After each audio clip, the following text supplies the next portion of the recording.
పండగగా ఉంది, అందరూ చప్పట్లు కొట్టారు.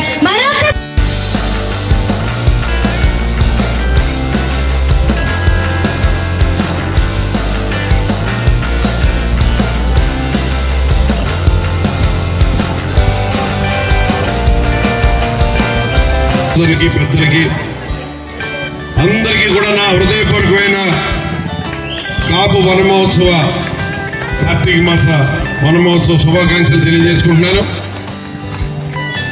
ఇవాళ జరుగుతున్న ఈ అట్టహాసం, ఈ ఉత్సాహం, ఈ పండగ ఇదంతా కూడా రాజకీయాలకి అతీతంగా జరుగుతున్న కార్యక్రమం. ఇవాళ మన నియోజకవర్గంలో మన కాపు సోదరిమణులు, సోదరులు, పెద్దలు అందరికీ కూడా నేను మనం కూడా చేయదలుచుకున్నా. ఎందుకంటే ఇవాళ మిత్రులందరూ కూడా ప్రతి సంవత్సరం మనం ఈ కార్తీక వనమహోత్సవ కార్యక్రమాలు చేస్తాం.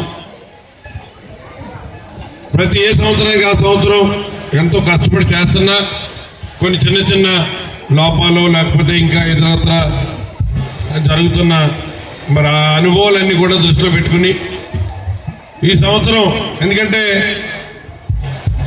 ఒక శాసనసభ్యుడిగా మన సామాజిక వర్గానికి సంబంధించి ఒక ప్రతినిధిగా కార్యక్రమం జరుగుతుంది. ఎక్కడ ఏమీ లోటుపాట్లు లేకుండా అందరూ కూడా సంతోషంగా వచ్చి సాయంత్రం వరకు అందరూ అన్ని కుటుంబాలు కలుసుకుని మంచి హ్యాపీగా మళ్ళీ తిరిగి ఇంటికి వెళ్లాలని ఉద్దేశంతో కొంచెం ఏర్పాటు, అన్ని వేల మంది వచ్చినా కూడా ఏ రకమైన ఇబ్బంది జరగకూడదు, అందరికీ కూడా అన్ని రకాలుగా ఇక్కడికి ఏదో కేవలం భోంచేయడానికి వచ్చేవాళ్ళం కాదు. మనం అందరూ కలుసుకుందాం. ఇప్పుడు ఎవరికైనా ఎవరింట్లో పెళ్లి జరిగినా కొంతమంది, ఎంతమందిని పిలిచినా కొంతమంది వస్తారు. ఇది పెద్ద ఊరంతా నియోజకవర్గం అంతా కలిపి ఒక పండగ వాతావరణంలో చేసుకుంటున్న కార్యక్రమం కాబట్టి ఎక్కడ ఏ లోటుపాటు రాకుండా చూడాలని. ఎందుకంటే దీని వెనకాల ఏదో ఒక వ్యక్తి ఒకళ్ళు నలుగురితోటి జరిగింది కాదు, ఇది ఒక టీం వర్క్. మరి కాపు నాడుకు సంబంధించి కానీ, యూత్కు సంబంధించి కానీ, లేదా కృష్ణదేవరాయ సమితికి సంబంధించి కానీ, సేవా సమితి కానీ, ఇంకా పెద్దలు ఎంతో మంది దీనికి ఆర్థిక సహకారం అందించారు. అలాగే ఇక్కడ జరుగుతున్న కార్యక్రమానికి రాత్రి మావల్లో ఈ కార్యక్రమం అయ్యే వరకు కూడా ఇక్కడ ఉండి, ఎందుకంటే పేర్లు చెప్తే నేను కొంతమంది పేర్లే చెప్తాను, మిగిలిన వాళ్ళ పేర్లు చెప్పకపోతే ఎంతో కష్టపడిన వాళ్ళందరూ కూడా చిన్నపుచ్చుకుంటారు. అందుకనే ఎవరి పేరు ఉదాహరించట్లేదు. నిజంగా ఇంతటి కార్యక్రమాన్ని జరగటానికి మరి దీనికి తోడ్పాటు అందించిన, సహకారం అందించిన మిత్రులందరికీ కూడా నేను హృదయపూర్వక ధన్యవాదాలు తెలియజేస్తాను. ఇవాళ మనం అందరం కూడా పిల్లల్ని బాగా చదివించుకుంటాం. ఒకప్పుడు పరిస్థితి వేరుగా ఉండేది.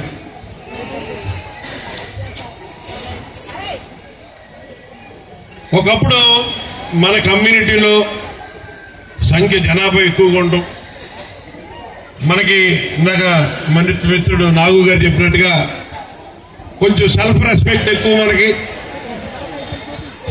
మనకంటే పైన పెద్దవాళ్ళైనా చిన్నవాళ్ళైనా మనమేం తక్కువ అనుకునే ఆలోచనతో ఉండే పరిస్థితి.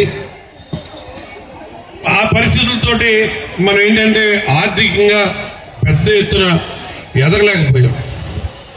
సంఖ్యాపరంగా కూడా ఉండవు, లేకపోతే చదువు తక్కువగా, ఎడ్యుకేషన్ పరంగా తక్కువగా ఉండటం, లిటరసీ తక్కువగా ఉండటం. అలాగే కాపు సోదర కుటుంబాలన్నీ కూడా ఏ ఊర్లో ఉంటే ఆ ఊర్లోనే మనం నివాసం ఏర్పాటు చేసుకుని తల్లి తాతల తండ్రులు తాతల దగ్గర నుంచి ఉన్నాం కదా, ఇదే ఊర్లో ఉంటామని కూడా అక్కడికి అలా సరిపెట్టుకున్నాం. కానీ ఊరు నుంచి కొంతమంది బయటకు వచ్చిన వాళ్ళు కష్టపడి పైకి వచ్చిన సందర్భాలు ఉన్నాయి. ఇంకా మనం కంపేర్ చేసుకుంటే మనకంటే మిగిలిన వాళ్ళు బయటికి వెళ్లి కొంచెం ఆర్థికంగా నిలదొక్కుని పైకి వచ్చారు. ఇవాళ ప్రతి ఒక్కళ్ళు కూడా మరి మనలో కూడా అందరూ కూడా బయటకు వచ్చి ఏదో మనం కష్టపడి పైకి రావాలని మంచి బాగా చదువుకుంటున్నారు. అందరూ కూడా మరి ఎవరైతే అందరూ చదువు ఎంత బాగా చదువుకుంటే మన కులపరంగా అంత అభివృద్ధి పదంలో నడవడానికి అవకాశం ఉంది. ఎలక్షన్ వరకు చూడండి, ఎవరికి ఇష్టం వచ్చిన పార్టీకి వాళ్ళు చేయండి, ఎవరి ఇష్టం మేరకు వాళ్ళు చేయండి, దానికి ఏ రకమైన అభ్యంతరం లేదు. కానీ మన కాపు జాతి అంతా కూడా ఆర్థికంగా బలంగా నిలబడుకుని పైకి రావాలని నేను మనస్ఫూర్తిగా కోరుతున్నాను.